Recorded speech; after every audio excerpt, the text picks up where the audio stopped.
Us car enthusiasts are something of an endangered species these days. One by one, our four-wheeled heroes are assassinated by new rules and regulations.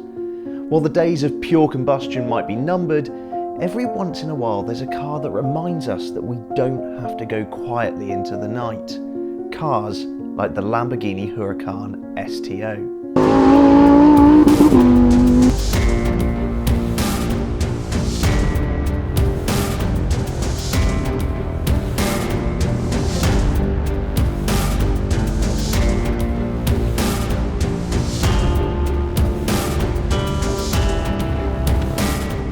Welcome to the Nardo test track in Italy in what is a very privileged opportunity to drive a prototype of the Huracan STO, the new top of the performance tree in terms of road-going Lamborghini Huracans. Now, something I have to stress is that this is a prototype. What you see here is not finished, but the dynamics of the car, the engineering of the car is very close to being ready. And we've been hammering it around this track all day, and I have to say Nardo is an incredibly challenging circuit. There's a very good reason why they test and develop cars here, and actually this privileged scenario, the data is actually being used to help develop this car in its final stages. So let's not disappoint, shall we?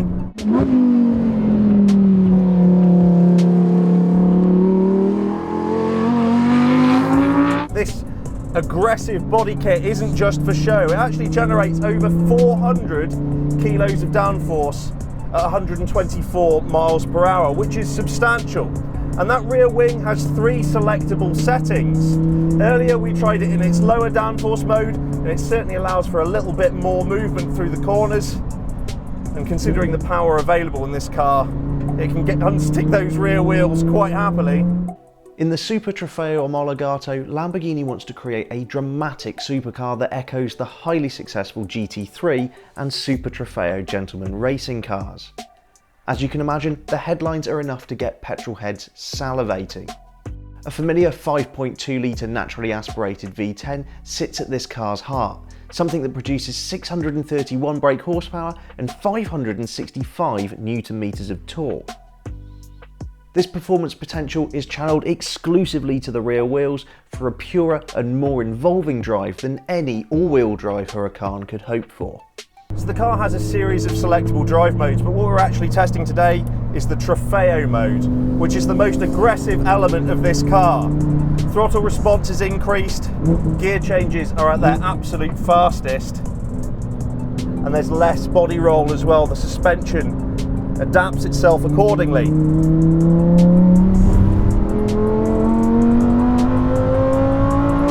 And what you're hearing there is the sound of a naturally aspirated 5.2 litre V10 engine. A rarity in today's world, that's for sure. And the reduced weight in this car, 43 kilos less than the Performante, of course helps with things like braking and the change of direction. Now, I would like a little bit more weight into the steering, but there's no doubt how precise it is. Now, there's not an official 0 to 62 time or top speed for this car yet, but considering that it is 2 seconds a lap faster than a Performante around the Daytona circuit in America, it's safe to bet those figures are going to be pretty damn impressive.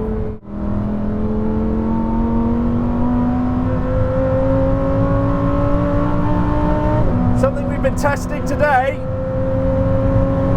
is the ferocity of the gear shifts from this 7-speed gearbox, and as I can demonstrate here,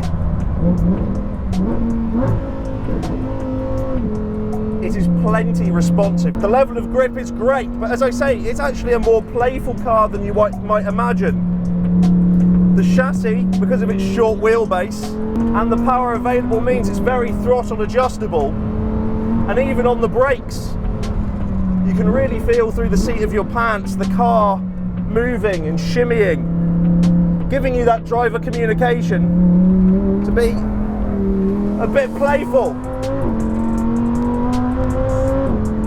And I have to say the carbon brakes are another big star of this show, because you can really lean on them into corners and you find yourself actually stopping much shorter than you would do. It's a bit embarrassing the initial laps you go out in the car, because they only serve to surprise you. and they're 60% more resilient than those found in the Performante model. The noise, the communication, and the interaction is absolutely synapse singeing. As an enthusiast, this car absolutely delivers. Lamborghini are keen to stress that this isn't a full-out track car. That's what their Trofeo vehicles are for, after all, gentlemen drivers.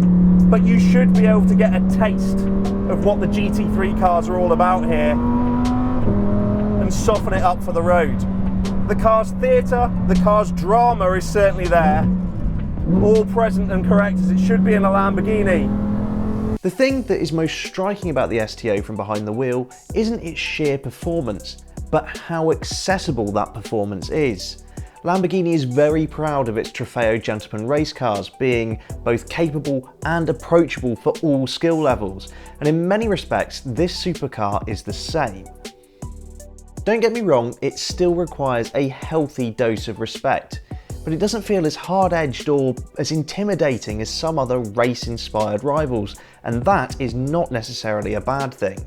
This prototype drive is just an amuse-bouche for when the STO hits the road and it's totally finished guys.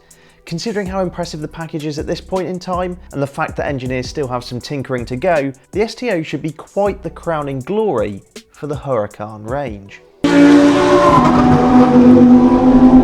That was the frankly ballistic Lamborghini Huracan STO prototype. We had a very privileged look at this car today. Development still continues for the next few months. And in fact, by the time you see this, actually, this will have been a couple of months ago from this being recorded. So a really early look and a very exclusive opportunity to help shape the development in some way for this supercar. What an honour. Anyway, for more on the Lamborghini Huracan STO and its full production guys, and any more details on any supercar you fancy, head to YesAuto.com.